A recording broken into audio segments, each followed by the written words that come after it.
अब हम आगे अध्ययन करेंगे 11वीं biology nutrition and digestive system के अंतर्गत अगले ऑब्जेक्टिव क्वेश्चन का। क्लियर। तो अगला क्वेश्चन है, मेंढक में टीथ होते हैं, मेंढक में किस प्रकार के टीथ होते हैं। तो इसको हम लोग जनरली तौर पर कई बार अध्ययन कर चुके हैं, तो इसको हम लोग आसानी से बता सकते हैं। मेंढक में जो टीथ होते हैं वो एक्रोडांट होते हैं, मतलब इसमें रूट नहीं पाई जाती है। होमोडांट होते हैं, मतलब सभी टीथ एक समान होते हैं। पॉलीफायोडांट होते हैं, मतलब ये बार बार टूटते हैं और बार बार उगते रहते हैं। इसको कहा जाता है, ये कहना चाहिए बहुबार दंती, बहुबार दंती मतलब बार बार टूटना और बार बार उत्पत्ति होना। तो उत्तर क्या है यहाँ पर, उपरोक्त सभी।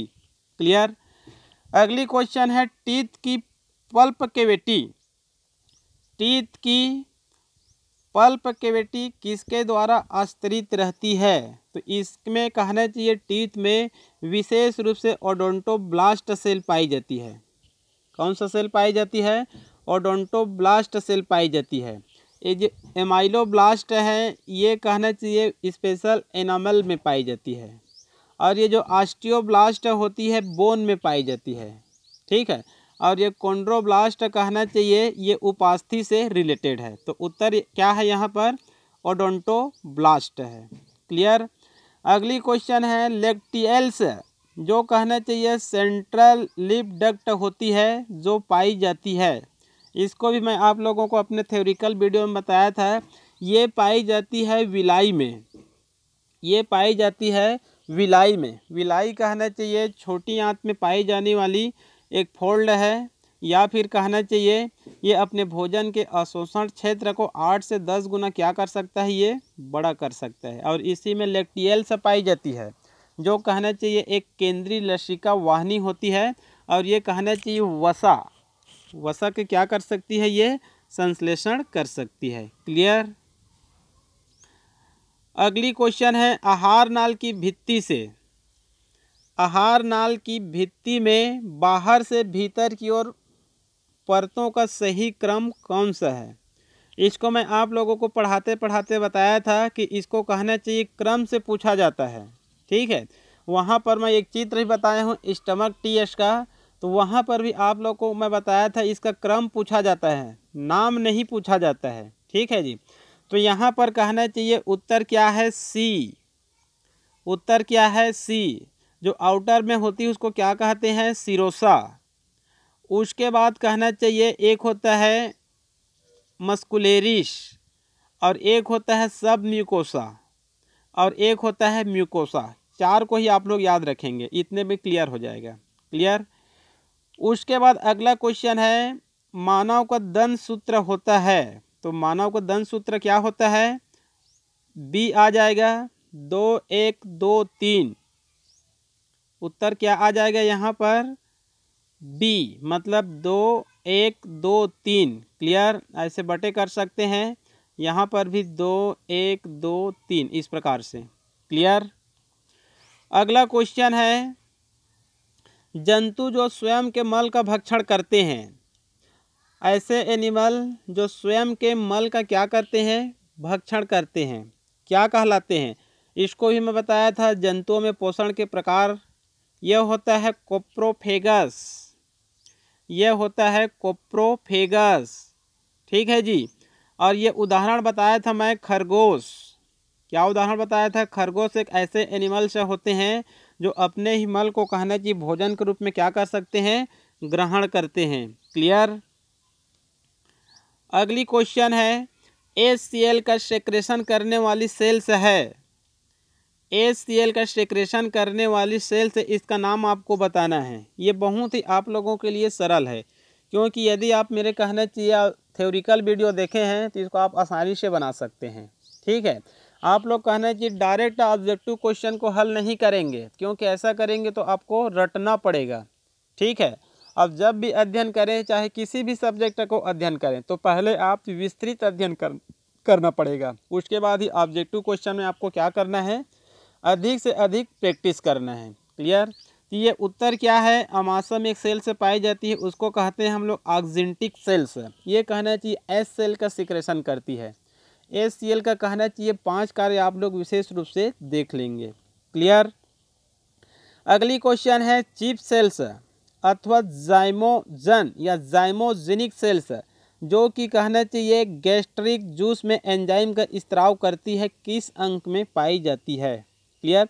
तो यहाँ पर कहना चाहिए क्वेश्चन को घुमा फिरा कर दिया गया है, तो इसका उत्तर क्या होता है, बी होता है। क्या होता है, बी होता है। ये जो चिप सेल्स होते हैं, ये जो जाइमोजेनिक सेल्स होते हैं, ये कहना चाहिए गैस्ट्रिक जूस का सेक्रेशन करते हैं, और ये कहना चाहिए पेप्सिन रेनिन का सेक्रेशन करते हैं। Pepsin rennin gastric lipase enzyme का सेक्रेशन करते हैं ये सेल्स। ठीक है जी। इन्हीं को पेप्टिक सेल्स भी कहा जाता है, सेंट्रल सेल्स या जाइमोजेनिक सेल्स या फिर चिप सेल्स। तो ये बताया गया है क्वेश्चन में, ये किस अंग में पाई जाती है, तो नलिकामय ग्रंथि की गर्दन में। नलिकामय ग्रंथि की गर्दन में मतलब कहना चाहिए जो नलिकामय कहना चाहिए एक स्टमक है। ठीक है, इनके ये कहना चाहिए गर्दन में पाई जाती है, मतलब ऊपरी भाग में पाई जाती है। क्लियर। ये पहला ऑप्शन गलत है, और ये आधार ये भी कहना चाहिए गलत है, नीचे की तरफ नहीं पाई जाती है, ऊपर में होती है, तो उसको गर्दन लिखा गया है। ठीक है, ये इसको घुमा फिरा कर दिया गया, लेकिन इतना याद रख लेंगे, ये कहना चाहिए स्टमक में पाए जाने वाली सेल्स है, जो कहना चाहिए पेप्सिन और रेनिन को निष्क्रिय अवस्था में क्या करती है, उत्पादित करती है। क्लियर। अगला क्वेश्चन है इलियम अमाशय लीवर का आंतरिक स्तर बना होता है, मतलब स्टमक भी है, छोटी आंत भी है और लीवर भी है। इनका कहना है कि जो आंतरिक लेयर होते हैं वो किससे बने होते हैं, तो यहाँ पर उत्तर क्या है, बी, सरल कॉलमनर एपिथेलियम सेल्स का बना होता है। ठीक है, ये वास्तव में कहना चाहिए इसका विस्तृत अध्ययन एक चैप्टर होता है एनिमल टिश्यू, जंतु उत्तक। वहाँ पर कहना चाहिए जो जंतु उत्तक होते हैं उनको 4 प्रकार फिर और अनेक प्रकार में विभाजित किया गया है, तो वहाँ पर ये विस्तृत मिलता है कि आहार नाल में कौन सी सेल्स पाई जाती है, लीवर में किस प्रकार की लेयर पाई जाती है, किडनी के विभिन्न पार्ट्स में किस प्रकार की पाई जाती है, स्टमक में किस प्रकार की पाई जाती है, किडनी में किस प्रकार की पाई जाती है। वहाँ पर कहना चाहिए जब एनिमल टिश्यू का अध्ययन करेंगे तो वहाँ पर इसके बारे में विस्तृत पढ़ेंगे, एक बड़ी चैप्टर है। क्लियर। तो यहाँ पर कहना चाहिए जो स्टमक होते हैं, इंटेस्टाइन होते हैं, लीवर होते हैं, इनकी आंतरिक लेयर किस सेल्स से बनी होती है, किस टिश्यू से बनी होती है, तो उत्तर है सिंपल कॉलमनर सेल्स। क्लियर। अगला क्वेश्चन है स्तनधारियों की ग्रसिका का श्लेष्मा स्तर बना होता है। ठीक है, तो यहाँ पर यही क्वेश्चन है, एनिमल टिश्यू से ही है। ये कहना चाहिए उत्तर यहाँ पर क्या है, बी है। ये कहना चाहिए स्क्वामोस एपिथेलियम, स्क्वामोस एपिथेलियम। क्लियर।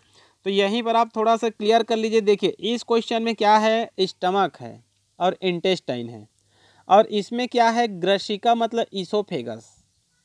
ग्रसिका मतलब क्या है, ईसोफेगस, और उसमें क्या है, आगे का भाग है स्टमक और इंटेस्टाइन और एक लीवर है, उनका आंतरिक लेयर। तो यहाँ पर है सरल कॉलमनर एपिथेलियम टिश्यू, और इसमें क्या है, सल्की उपकला स्क्वामोस एपिथेलियम, सल्की उपकला टिश्यू से बने होती है। क्लियर।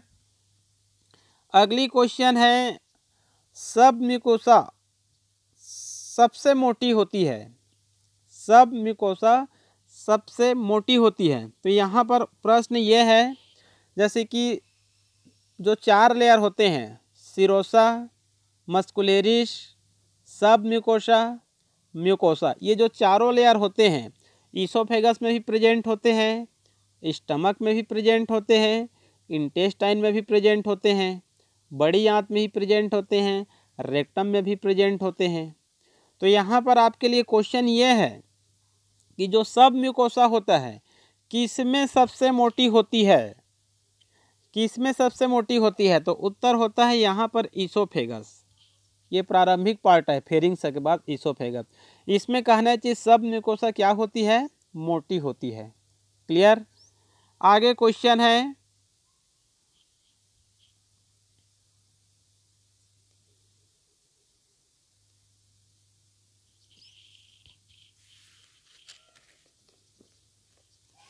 आगे क्वेश्चन देखेंगे, पेयर्स पेचेस में होता है, पेयर्स पेचेस में होता है। ठीक है, आप लोगों को मैं जब स्मॉल इंटेस्टाइन के 3 पार्ट्स का अध्ययन करा रहा था, डिओडिनम, जेजनम, इलियम, डिओडिनम, जेजनम, इलियम, तो आप लोगों को मैं विशेष रूप से कहा था कि इनको आप लोग को याद करना है, क्योंकि यहाँ से क्वेश्चन आते रहते हैं। ठीक है जी, जो डिओडिनम होते हैं उनमें कहना चाहिए ब्रूनर ग्लैंड पाई जाती है। ठीक है, वो भी कुछ आंतरिक रस का ही सेक्रेशन करते हैं, लेकिन डिओडिनम में ही पाई जाती है। जो पेयर्स पेसेस होते हैं वो कहना चाहिए इलियम में पाई जाती है, और ये इलियम में पाई जाती है और लिम्फोसाइट्स का निर्माण करते हैं, ये भी बताया था। और ये लिम्फोसाइट्स एक प्रकार से आगे चलकर बी सेल से टी सेल से बना सकते हैं, मतलब एंटीबॉडी, या फिर कहना चाहिए शरीर के इम्यून सिस्टम को क्या कर सकती है, बढ़ा सकती है। क्लियर। तो पेयर्स पेसेस किसकी उत्पत्ति करती है या फिर पेयर्स पेसेस में होता है, तो उत्तर क्या है यहाँ पर, लिम्फोसाइट्स है। क्लियर, याद रखेंगे ये इलियम में पाई जाती है। अगला क्वेश्चन है, अमाशय के सक्रे दूरस्थ छोर को कहते हैं, डिस्टल एंड, मतलब जो स्टमक होती है 3 भागों में बटी होती है। कितनी भागों में बटी होती है, 3 भागों में बटी होती है। आगे वाले हम लोग भाग को क्या बोलते हैं, कार्डियक। बीच वाले भाग को क्या कहते हैं हम लोग, फंडस या फंडिक। और लास्ट पार्ट को हम लोग क्या कहते हैं, पाइलोरिक। क्या कहते हैं, पाइलोरिक। ठीक है, तो यहाँ पर कहना चाहिए क्वेश्चन क्या है, अमाशय के जो दूरस्थ छोर को क्या कहते हैं, तो उत्तर क्या आ जाएगा यहाँ पर, पाइलोरिक। क्लियर। अगली क्वेश्चन है, छोटी आंत के दूरस्थ भाग में उपस्थित, छोटी आंत के दूरस्थ भाग मतलब इलियम में उपस्थित लिम्फाइड टिश्यूओं के समूह को कहा जाता है। तो यहाँ पर यही क्वेश्चन ऊपर में है, अभी आप लोग को जस्ट बताया था इलियम में क्या पाई जाती है, पेयर्स पेचेस पाई जाती है। तो उत्तर क्या है यहाँ पर, पेयर्स पेचेस, मतलब छोटी आंत की जो लास्ट भाग है, ठीक है, उसमें कहना चाहिए ये लिम्फाइड टिश्यूओं की बनी होती है, और इसमें पेयर्स पेचेस पाए जाते हैं जो लिम्फोसाइट्स का क्या करते हैं, सेक्रेशन करते हैं। आगे का क्वेश्चन है, विस्डम टीथ होते हैं, विस्डम टीथ होते हैं। ठीक है, तो यहाँ पर कहना चाहिए विस्डम टूथ क्या होते हैं, आप लोगों को मैं पहले ही बताया था। जो मानव में कहना चाहिए जो अंतिम मोलर होते हैं, क्या होते हैं, अंतिम मोलर। ठीक है, दोनों साइड का, इन्हीं को क्या कहा जाता है, अंतिम मोलर कहते हैं। क्लियर, तो उत्तर क्या आ जाएगा, ए। ठीक है जी। आगे क्वेश्चन है, निम्न में से किसके इलियम पर पेयर्स के पेचेस पाए जाते हैं। ठीक है, तो उत्तर क्या है, मैमल्स, मतलब स्तनी। ठीक है, मैमल्स स्तनी मतलब मानव, हमारे ही कहना चाहिए इलियम में क्या पाई जाती है, पेयर्स पेचेस पाए जाते हैं, और यही कहना चाहिए क्या कार्य करते हैं, लिम्फोसाइट्स का निर्माण करते हैं। ये पेयर्स पेचेस कहना चाहिए लिम्फेटिक टिश्यूओं से बनी होती है। क्लियर। अगली क्वेश्चन है, जल का अधिकतम अवशोषण होता है, जल का अधिकतम अवशोषण होता है, जैसे कि हम लोग वाटर लेते हैं, वाटर कहना चाहिए ईसोफेगस की सहायता से स्टमक में चली जाती है, छोटी आंत डिओडिनम, जेजनम, इलियम, बड़ी आंत में चली जाती है। तो आपको बताना है अमाशय, ईसोफेगस, छोटी आंत, बड़ी आंत, किनमें कहना चाहिए वाटर की सबसे अधिक अवशोषण होती है। तो उत्तर क्या है यहाँ पर, डी, मतलब बड़ी आंत में होती है वाटर का अधिकतम अवशोषण। क्लियर। अगली क्वेश्चन है,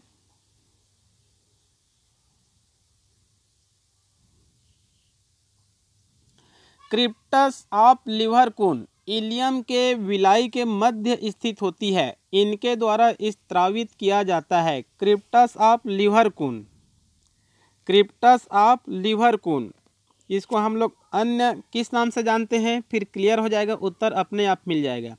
इनको कहते हैं हम लोग इंटेस्टाइनल ग्लैंड्स, आंतरिक ग्रंथि। आंतरिक ग्रंथि से आंतरी रस, और आंतरी रस को क्या कहा जाता है, सकस एंटेरिकस कहा जाता है। क्लियर। कुछ क्वेश्चन ऐसे होते हैं जो स्वतः मिल जाते हैं। ठीक है जी। आगे क्वेश्चन है,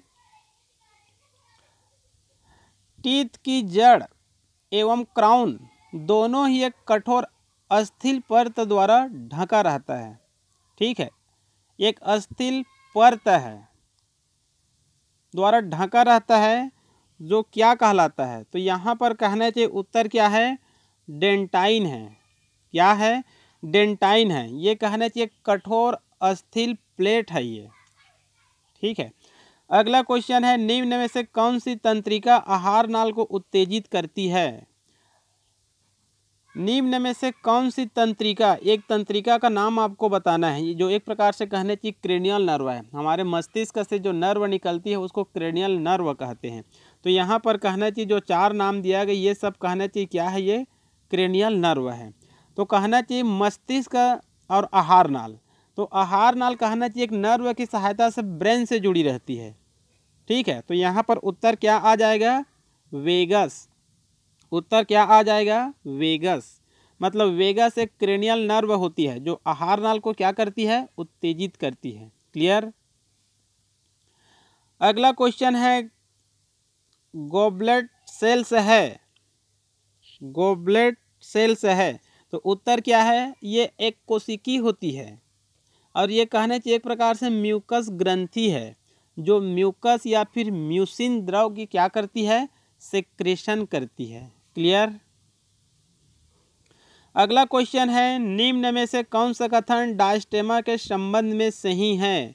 डायस्टेमा मतलब क्या होता है, दो टीथ के मध्य में जो रिक्त स्थान होती है उसी को डायस्टेमा कहते हैं। तो उत्तर क्या है यहाँ पर, बी, दांतों के मध्य जगह या कुछ दांतों की अनुपस्थिति। जैसे कि मान लो कहने चाहिए एक सूत्र है, ये कहना चाहिए, ये खरगोश का कहना चाहिए, मान लो एक क्या है, डेंटल फार्मूला है, तो यहाँ पर टीथ नहीं पाई जाती है।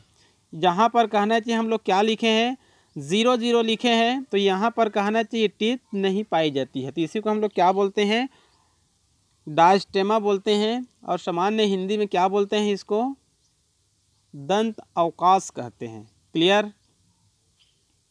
अगली क्वेश्चन है, किस सतह में ब्रूनर ग्लैंड्स पाई जाती है।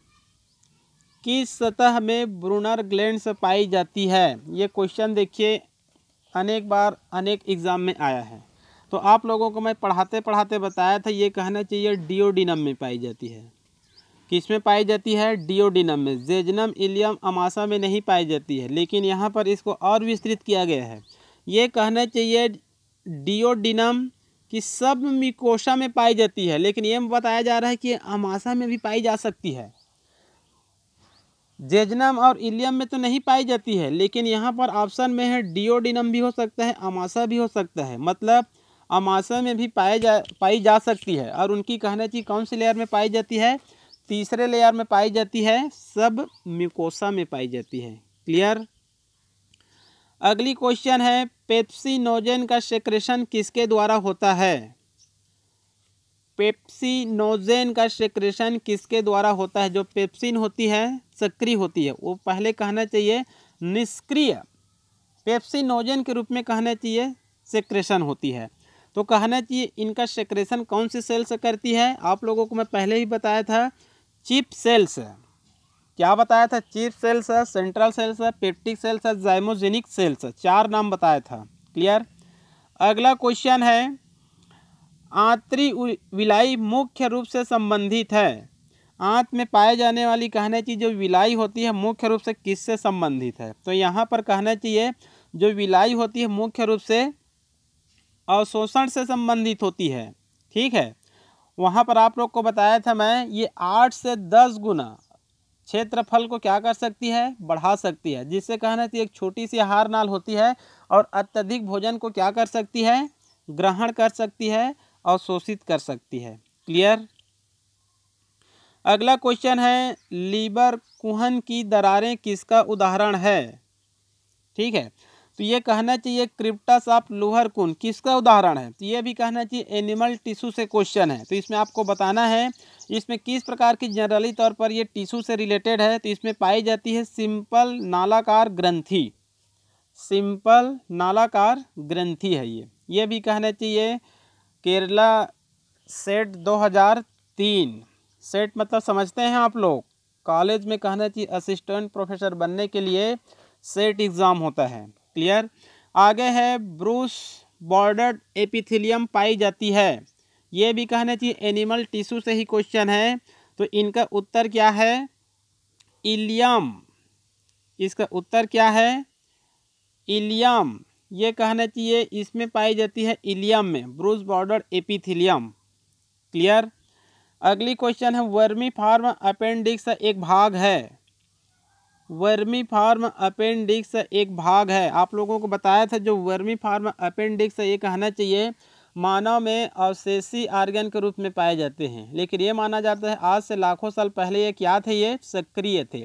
जैसे ही आग का आविष्कार हुआ, हम लोग भोजन को जब पकाकर खाने लग गए, तो कहना चाहिए हमारे शरीर में जो लेमार का नामक साइंटिस्ट है उनका उपार्जित लक्षणों की वंशागतिकी और अंगों का उपयोग और अउपयोग सिद्धांत लागू हुआ। मतलब इसका कोई कार्य नहीं रह गया। तो लेमार्क ने कहा है जो आर्गन उपयोग में नहीं आते हैं वो धीरे धीरे धीरे छोटी हो जाती है और अवशेषी हो जाती है या फिर लुप्त भी हो सकती है।